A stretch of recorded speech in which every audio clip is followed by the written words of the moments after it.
齐大人，齐大人，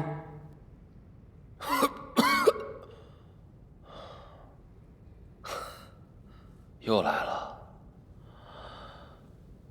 主上又有什么威逼利诱之法吗？哎呦，齐大人，您就别找我发牢骚了，我也只是一个传话办事儿的人。况且，这主上对您也不薄了。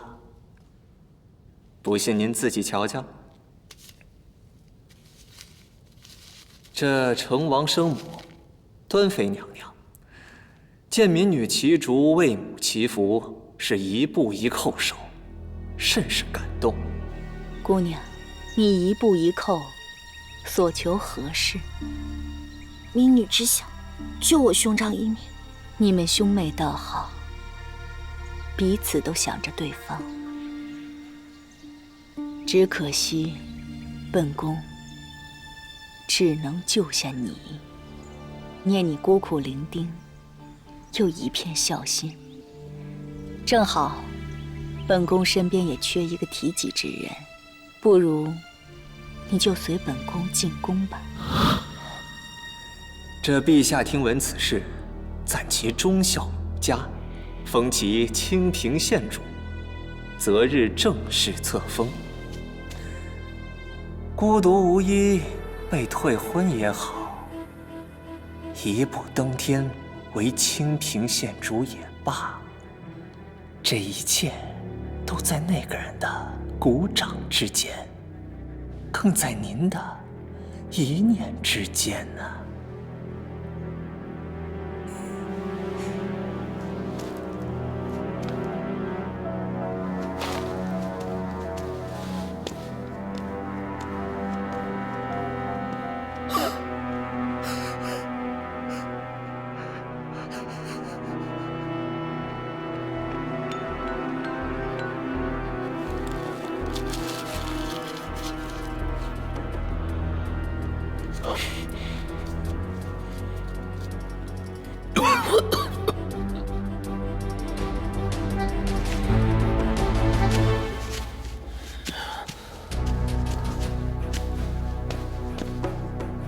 来人呐！哎，我要招供！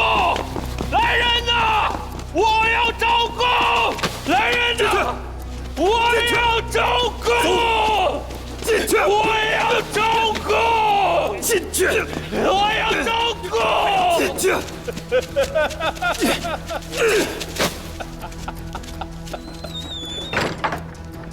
我要招供！来人呐！我要招供！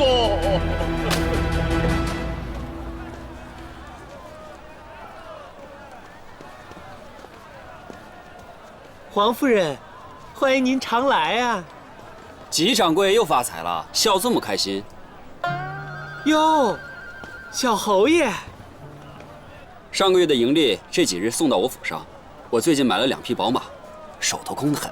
好的，明日便送到您府上。还有啊，姨母在宫中要打点地方有很多，每个月给姨母的那份也送去。我还约了人喝酒，先走了。好的。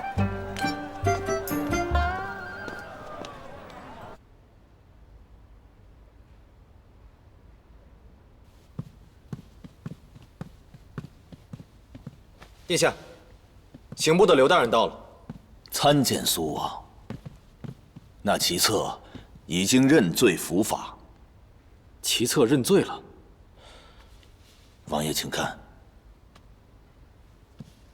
他说自己利欲熏心，与醉春阁有所往来，利用职务之便要挟官员和富商，以此谋利。见王爷回京后，心中害怕，索性想先下手为强，才屡次派人刺杀王爷您。此事说不通啊！他怎会未卜先知，知道我会接管锦衣卫，便在我回京的路上暗杀我？齐策人在哪儿？本王要亲自提审。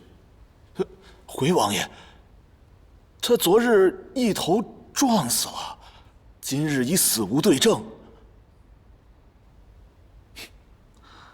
本王知道了。王爷，下官告退。齐策一死，线索便这样断了。齐策的妹妹齐竹被端妃娘娘收作义女，封清平县主。可这端妃娘娘，不正是成王的母妃，信都侯先夫人的胞妹吗？父皇怎么会在此时准许齐策之妹为清平县主？上一回您抓获齐策之后，深夜入宫觐见。陛下明面上是想让您继续查下去，实则也是在提醒您需要小心谨慎。若无万全的把握，切忌操之过急啊！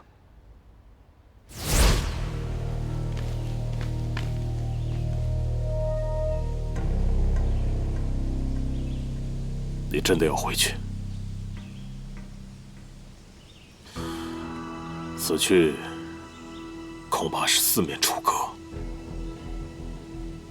邱高义死于我剑下，徒儿必须回京谢罪。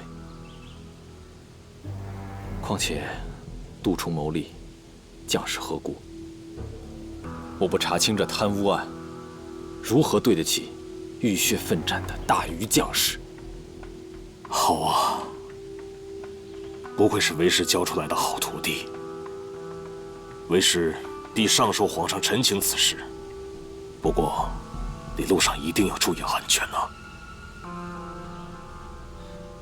师父保重。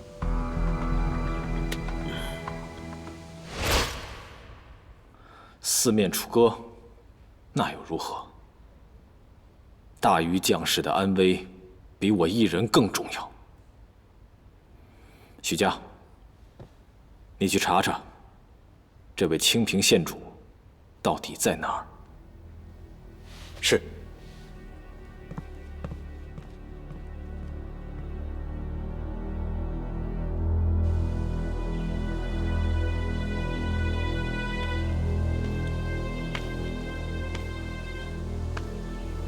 孤苦至此，即便是滔天的富贵，又同我何干？娘，大哥，竹儿来陪你们。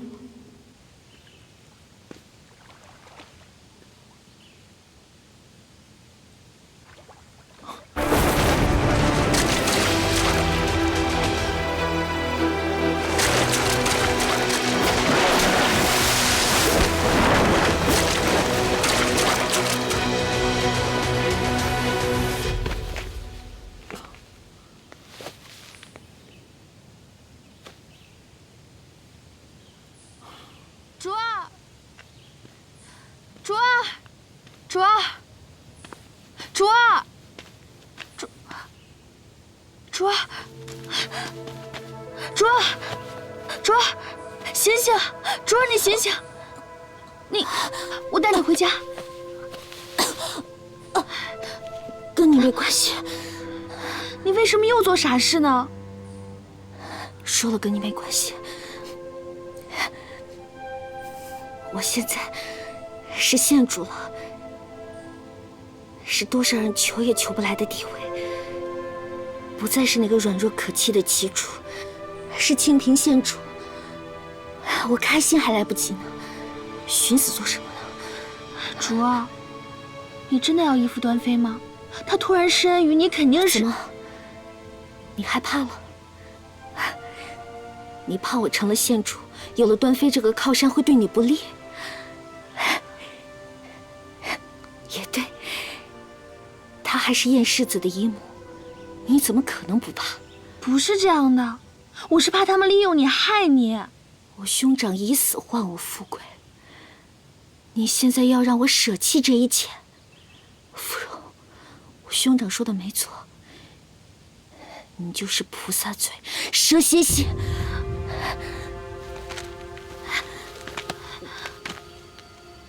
我之前已经说得很清楚了，不想再与你有半点纠葛。日后不得已再见，就当做我们素未相识。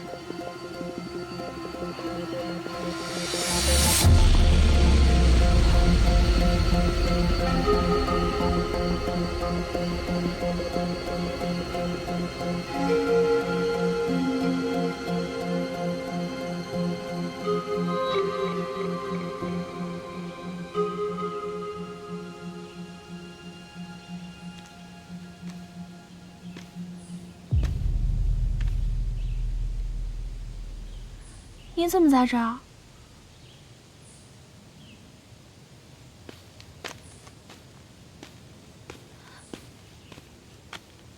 是你救了竹儿？齐策他咎由自取，你不必如此愧疚。竹儿她生性纯良，我怕她卷入斗争漩涡就很难脱身。我忘了殿下也是在宫中长大，我刚刚那番话绝对没有讽刺您的意思。12岁那年，先皇后病重，父皇让我去弘福寺为她抄经祈福，我却不慎打翻了烛台，引起火灾。虽然很快火被扑灭，但是先皇后也在那段时间病逝了。父皇因此大怒，将我送去边关。自那以后，我便不曾回京。不过相比横京，我更喜欢边关大漠孤烟。这里风大，咱们先回去吧。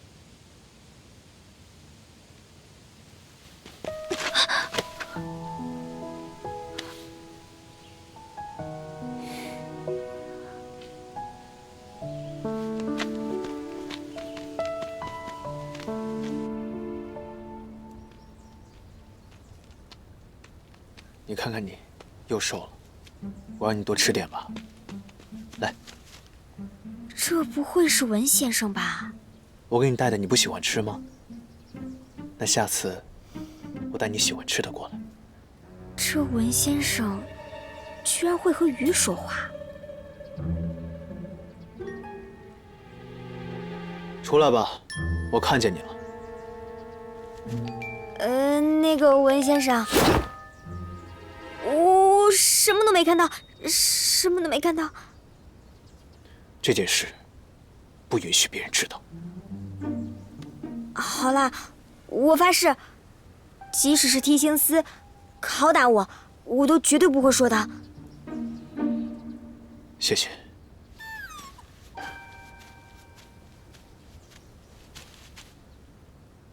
哎呀，小胖鱼，你可真肥呀！看来文先生把你喂得不错哦。我和苏王哥哥青梅竹马，一别数10载，如今他好不容易回来了，应当十分想见我。上回我来，你说他在养伤，也就算了，这回还拿这种说辞敷衍我。我告诉你，郡主，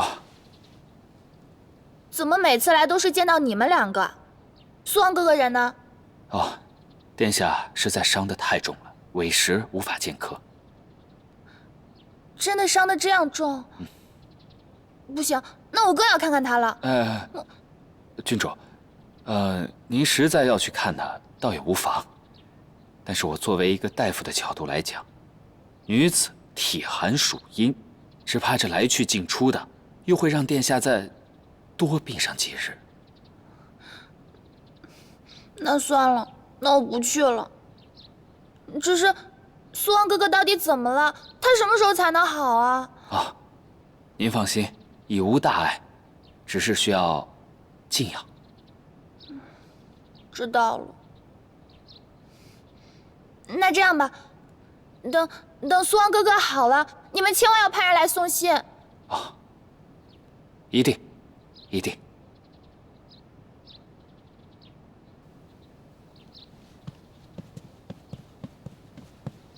郡主慢走。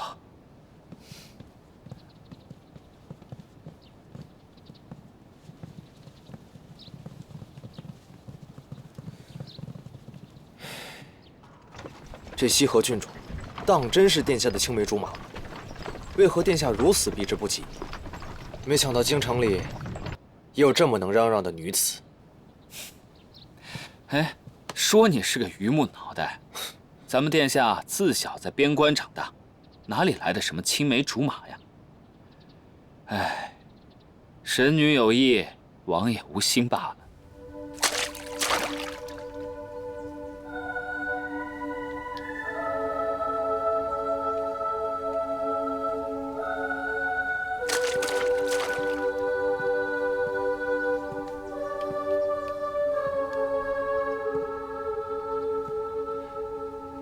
怎么有心事？你除了读书，会的东西倒不少。这是我一个旧友教我的。你的旧友？除了竹儿，我也没有什么闺友，就是幼年的时候救了一个小男孩，是他教我的。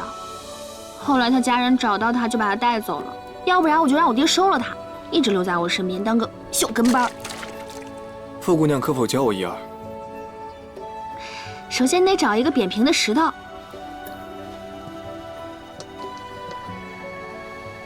这块如何？挺会挑啊。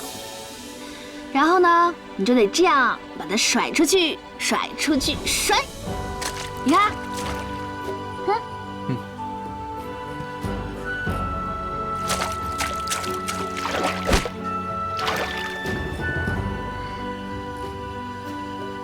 高人啊！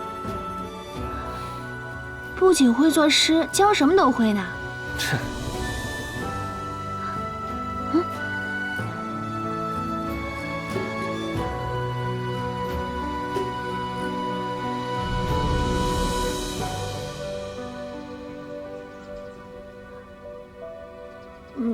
没救了。文行，你来处理一下。别，我来处理。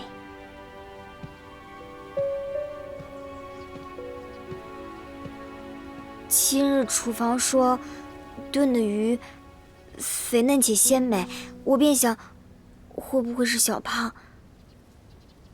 这是他最后的鱼骨头。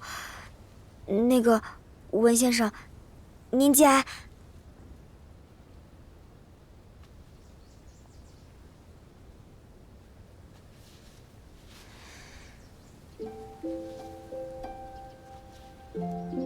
谢谢。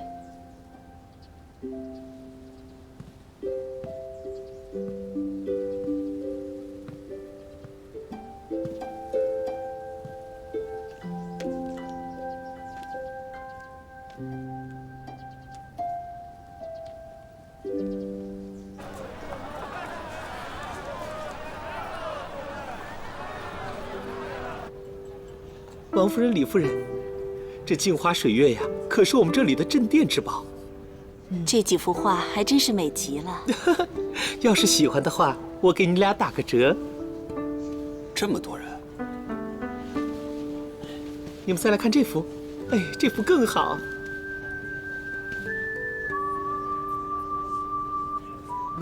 花鸟可解语。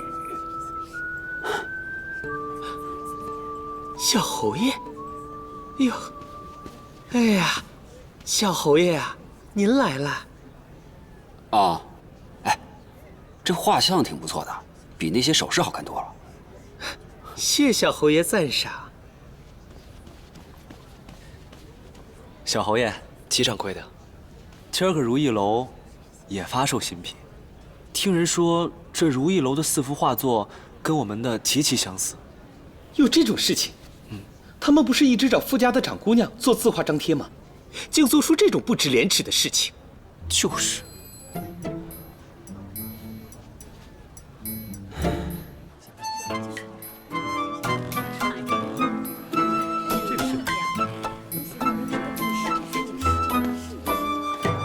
傅轩姑娘，你这几天真的是辛苦了，要不早点回去休息吧。刘掌柜，你也辛苦了，祝这次的新品大卖。谢谢。这如意楼也太无耻了些，竟当真抄我们的画，还抄得如此光明正大。小侯爷，你们也是来看今天的新品的？吉掌柜，你刚刚这话是什么意思？傅姑娘，这4幅画是你画的？这4幅画是我一笔一笔关在家中勾勒出来的。你这话是什么意思？你抄袭凤来仪的推荐字画，连“镜花水月羽化飞升”这8个字都照抄不误，还要我明说？我不明说，是想给你留一分薄面。什么？你们凤来仪也有那镜花水月羽化飞升？哼，傅姑娘，从前我觉得你冷冰冰的，看着让人觉得不爽。现在看你惺惺作态，倒怀念起你以前那冷冰冰的模样。罢了，不想承认就算了。哎，慢着，你给我说清楚，我们两家的话都没有公开过，你告诉我从何去朝？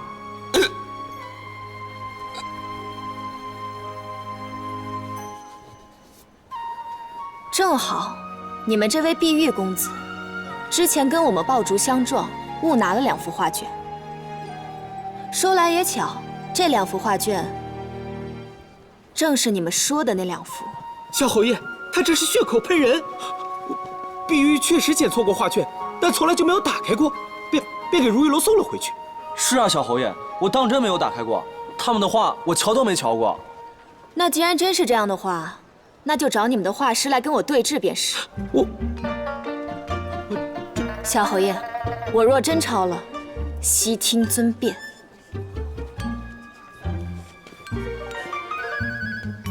好。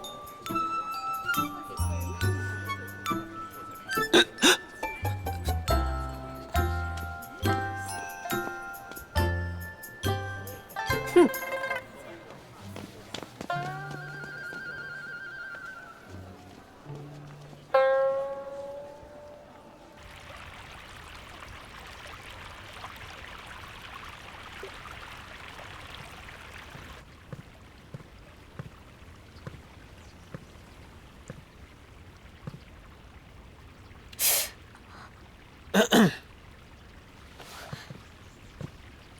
文先生，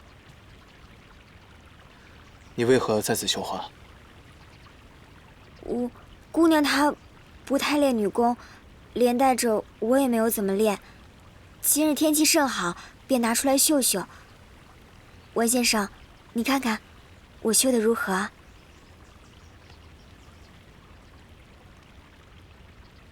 谁教你绣的？我自个儿学的。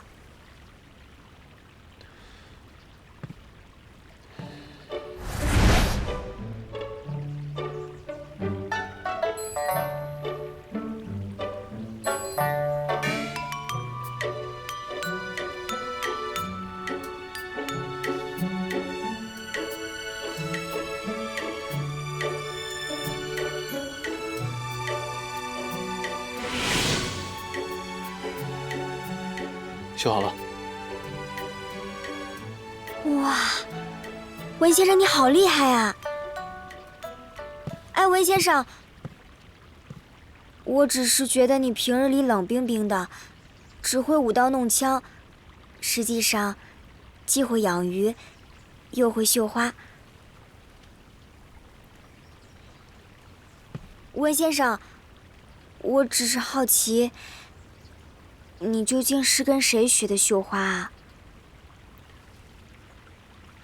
年幼时，流离失所，每逢天寒，须捡百家布，缝制成衣裳，直至被公子捡回小筑里。文先生的童年想必一定非常艰苦吧？再苦也没有公子苦。再说，都已经过去了。对，都已经过去了。如今苦尽甘来，往后一定顺顺利利、开开心心。你不给我添麻烦，就是最大的顺利。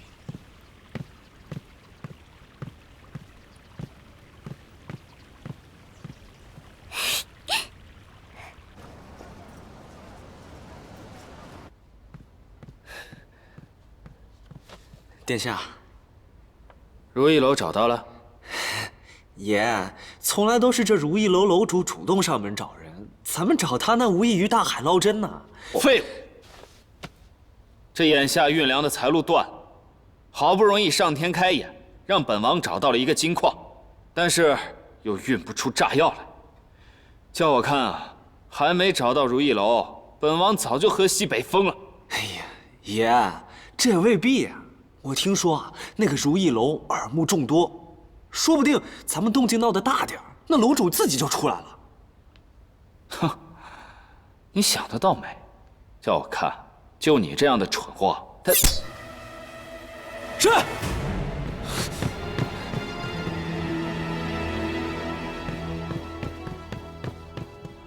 爷，这纸条，你看。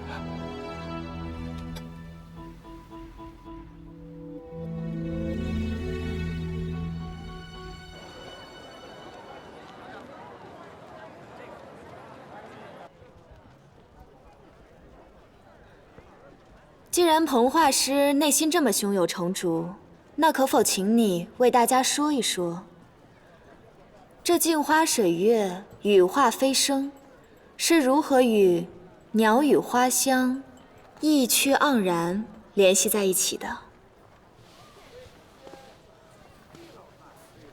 镜花水月，画中女子发现所谓明月，不过幻梦，只有在身边的花鸟才是真实之物。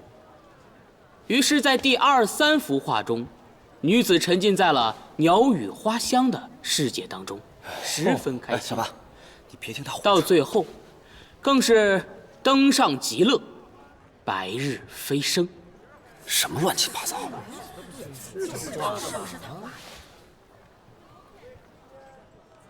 那么就让我来为大家说一说，我这4幅画为何意吧。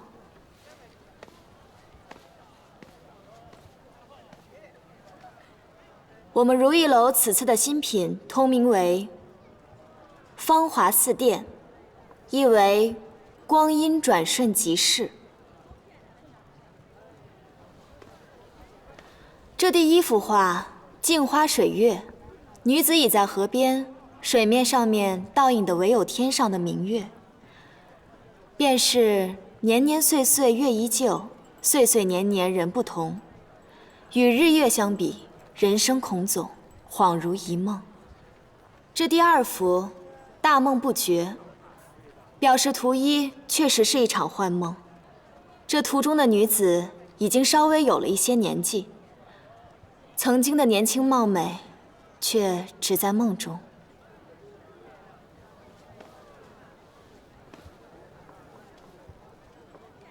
红颜未老，但红颜已老。曾经年轻的豆蔻少女，如今已经满头白发，可揽镜自照。她看着自己头上与年轻的时候同样璀璨的头饰，仿佛真的在镜中看到了自己年轻貌美如花的模样。这第4幅画，羽化飞升，红颜枯骨，但是她的美却横流于世。正如人间斗转星移，永远都会有年轻貌美的女子带着美丽的头饰去追逐着如梦非梦的美好。说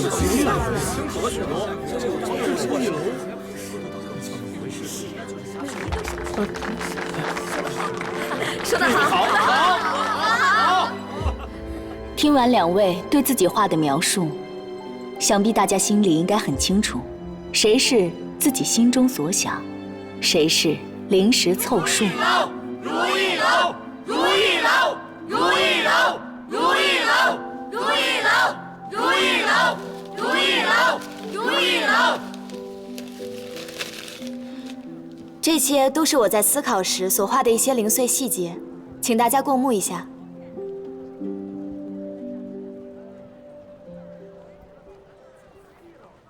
今日之事，我心中已有论断。即日起，我们会撤下这4幅画，所售出的新品所得，也会分1半给如意楼。小侯爷，你还有脸待在这儿，还不快滚！还不快走！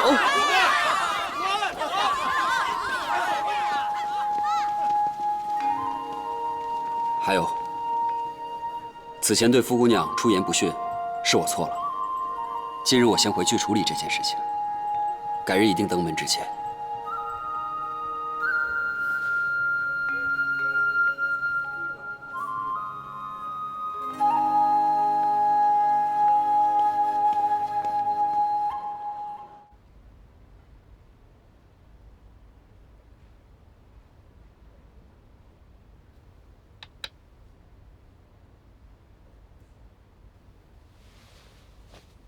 母妃，您曾经说过，只要孩儿能破了这盘棋局，你就会回来。您失约了，整整10年了。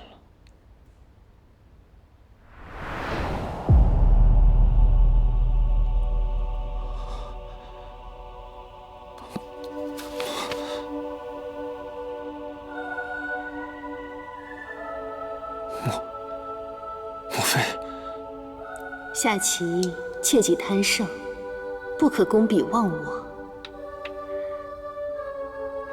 母妃教你的，你都忘了？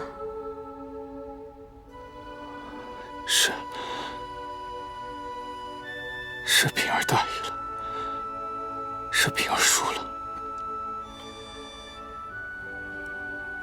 你还是不喜点灯笼。若不是我眼睛畏光，你也不会夜里只点那1寸烛火照明。只要是为了母妃，平儿做什么都行。前几日小筑内的灯笼很漂亮，那个女孩也很漂亮。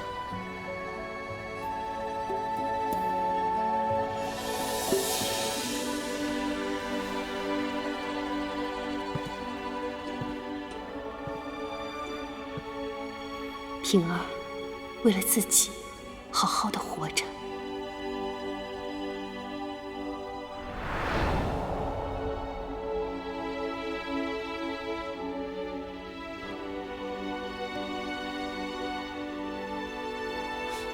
母妃，母妃。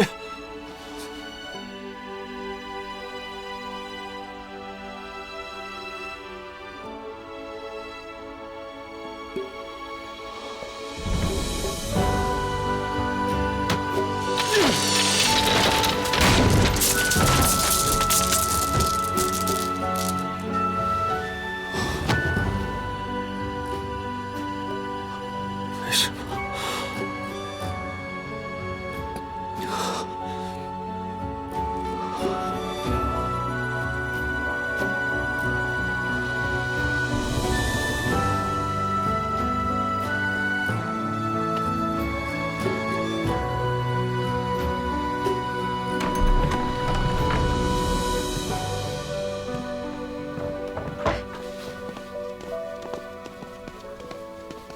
你终于出来了，等你半天了，太阳都下山了。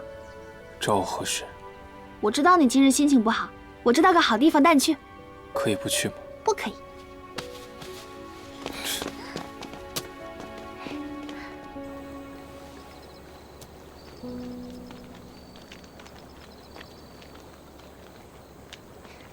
先生，你要有什么愿望就写这个油纸灯上，可灵了。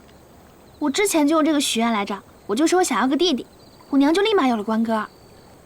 而且啊，这个油纸灯要是顺着这个溪流流下去的话，你的愿望就肯定会实现的。要不，你把你的愿望告诉我，我帮你写。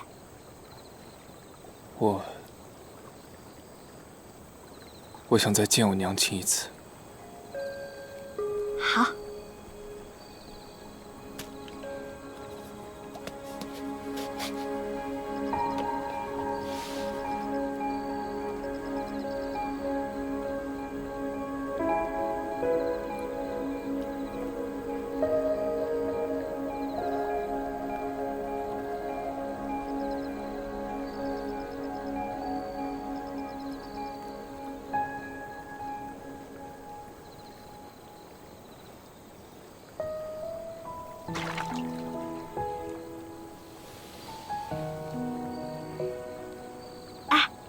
先生，你看，这油纸灯多亮啊！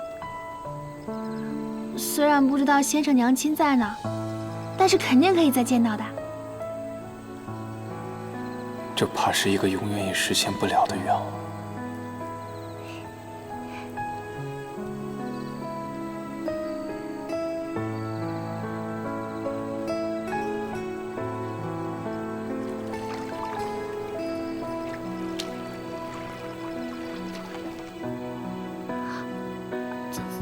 被卡住了，这也太不吉利了。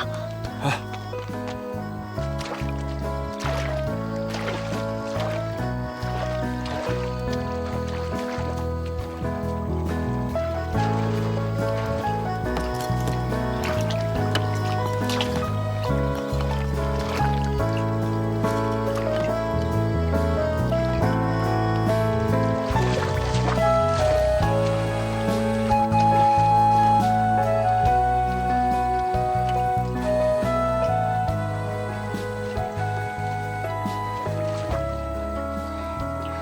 你这是为何？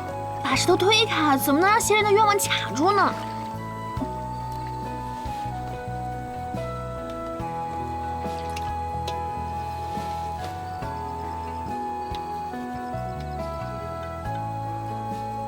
希望爹爹给我长小用气。芙蓉，这么大个花灯，只写一个愿望就太可惜了。你看，你的愿望在这儿，这么大，我的就这么一点点，是不是？谢谢你。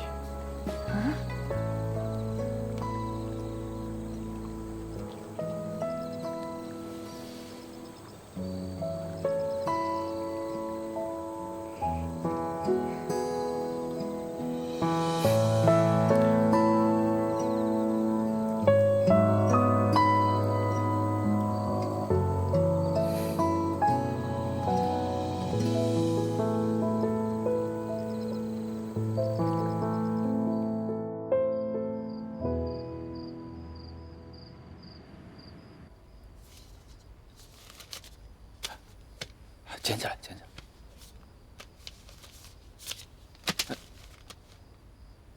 来。哎呀，我说小侯爷，听说今日这凤来仪和如意楼那是特别的热闹，您不去跟着热闹热闹，怎么跑到殿下这儿来赖着？别提如意楼和凤来仪，小爷我活了这么久，头一回这么丢人。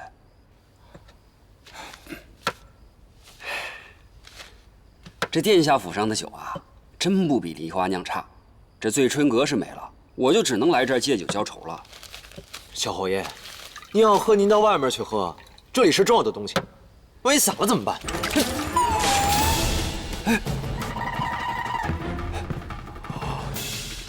你们在干嘛？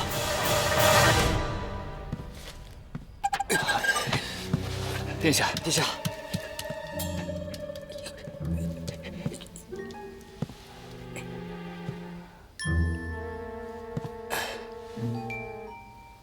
殿下，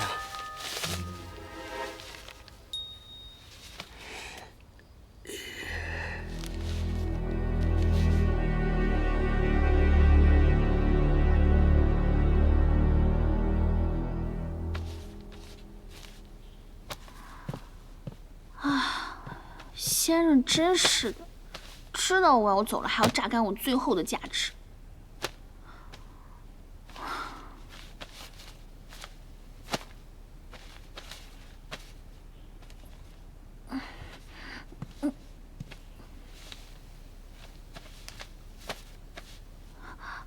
先生，傅姑娘，你就要离开了，我送你个礼物如何？啊，先生送的一定是好东西。把我的面具取下来。